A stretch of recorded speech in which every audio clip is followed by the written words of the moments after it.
Hello everybody. Today for our spelling, punctuation and grammar recap, we're going to go over all of our learning from last week. Your learning question is, can I practice my knowledge of SPAG? And your steps to success are, I can identify an antonym and a synonym, I can write sentences in the past tense, and I can use question marks and exclamation marks. The word of the week last week was wailed. Can you remember what it means? Well done, to make a long, loud, high-pitched sound. Now write it in a sentence. Let's look at some synonyms and antonyms for the word wailed. Synonyms are words that have the same meaning. So a synonym for the word wailed is howl. Antonyms are words with the opposite meaning. So an antonym for the word wailed is praise. Can you write 2 more synonyms and 2 more antonyms for the word wailed?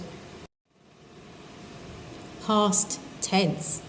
Can you remember what the past tense is? Look at the verb card to help you. Yes, that's right. It is a verb used to describe a past activity.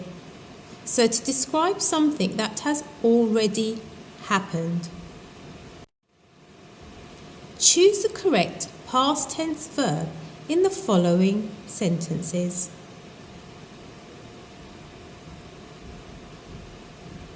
Let's now do them together. I think the chocolate ice cream tastes or tasted great. What verb should we choose to show that this action has already happened? That's right, we would choose tasted. So the sentence would read, I think the chocolate ice cream tasted great. Let's have a look at the next sentence. It says, there is or was a gigantic spider under the bed. Which word would we choose to show that this happened in the past? That's right. You would choose the word was. So the sentence would read, there was a gigantic spider under the bed. Let's have a look at the next sentence. The cat watches the mouse run. What word would we choose to show that this happened in the past? That's correct. You would choose watched. So the sentence would read, the cat watched the mouse run.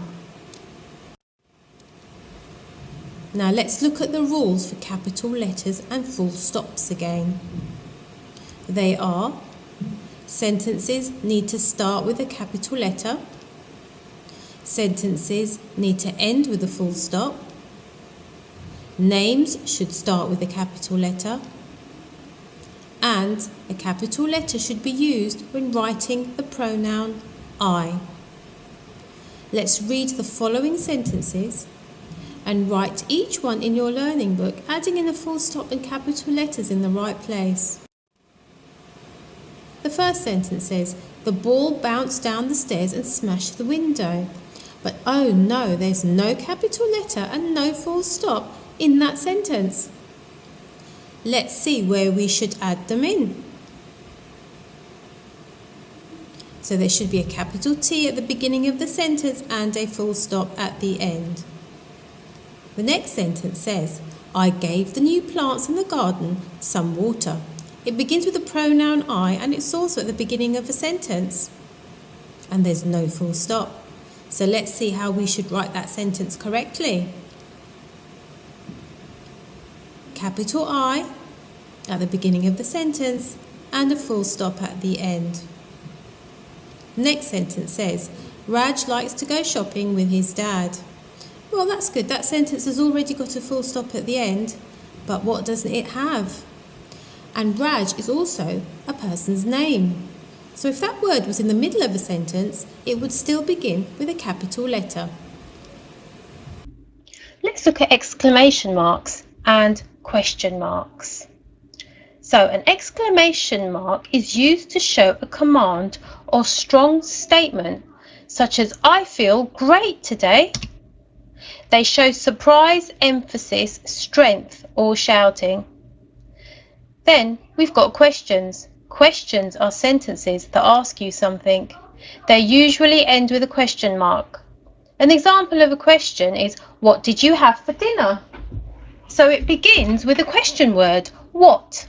So questions usually begin with who, what, where, why, when, and how. So if your sentence begins with a question word, then remember to add a question mark at the end. So let's add the correct punctuation to these sentences. Identify the ones which are exclamations and which ones should therefore end in an exclamation mark. Your work is so amazing. What do you think that would end with? That's correct, an exclamation mark. Stop running near the road. It sounds like somebody's quite angry when they're saying that. So it would end in an exclamation mark. What time is the train coming? Now remember, it begins with one of those W words, what, so it's a question.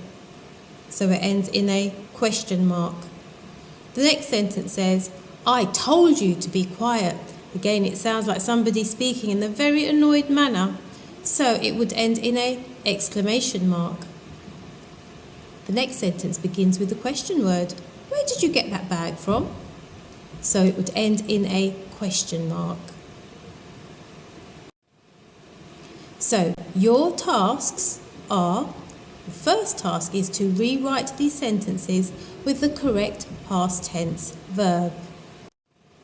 Your second task is to add the correct punctuation to these sentences.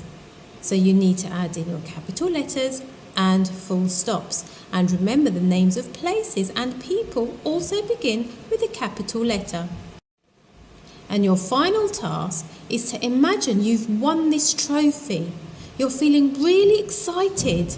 So write 3 exclamation sentences about it. And remember to add an exclamation mark at the end.